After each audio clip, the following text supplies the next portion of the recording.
ఇప్పటికి కూడా Sweden, Scandinavian countries చాలా వాటిలో జనాభా ఉండదు, అసలు ఆ ఊర్లో పిల్లలే ఉండరు, అవన్నీ సమస్యలు ఉండొచ్చు, అది వేరే విషయం. కానీ చంద్రబాబు నాయుడు గారు లాంటి ఒక సీనియర్ ముఖ్యమంత్రి, సీనియర్ మోస్ట్ ముఖ్యమంత్రి ఉన్న వాళ్ళల్లో ఒక మూడో బిడ్డను కంటే 30,000 ఇస్తాము, నాలుగో బిడ్డను కంటే 40,000 ఇస్తాము, ఇది వేలంపాట కదా, ఇది తల్లులు మాతృగర్భాలతో మనం ఇలా మాట్లాడొచ్చా? పేదరికాన్ని అవహేళన చేయటం కదా ఇది. ఎందుకంటే 30,000 కోసం 40,000 కోసం కోటీశ్వర్లు అయితే పిల్లలను కంటారు కదా, కోటీశ్వర్లు 30,000 కోసం చూడరు కదా.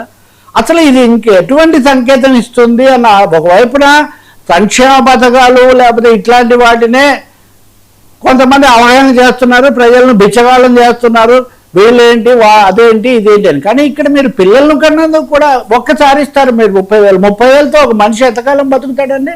అంటే ఒక జీవితం విలువ 30,000, ఒక జీవితం విలువ 40,000. పౌష్టికాహార లోపంతో 74% మంది మహిళలు బాధపడుతున్నారని నిన్న లెక్కలు. బాల్య వివాహాలు, ఎన్ని సమస్యలు ఉన్నాయి. వీళ్ళకి కావాల్సింది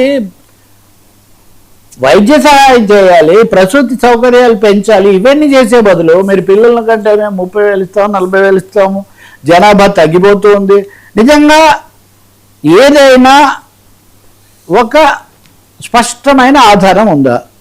ఆంధ్రప్రదేశ్లో జనాభా పెంచండి అని ఏదైనా కానీ ఒక నివేదిక వచ్చింది ఇంతవరకు? నేను ఇందాక శ్వేతపత్రం, ఇక్కడ శ్వేతపత్రం అడగట్లేదు నేను, ఒక ఆధారం ఏదైనా చూపించాలి కదా. ఇదిగో చంద్రబాబు నాయుడు గారు ఇస్తున్నటువంటి పిలుపుకు ఈ ఆధారం ఉంది.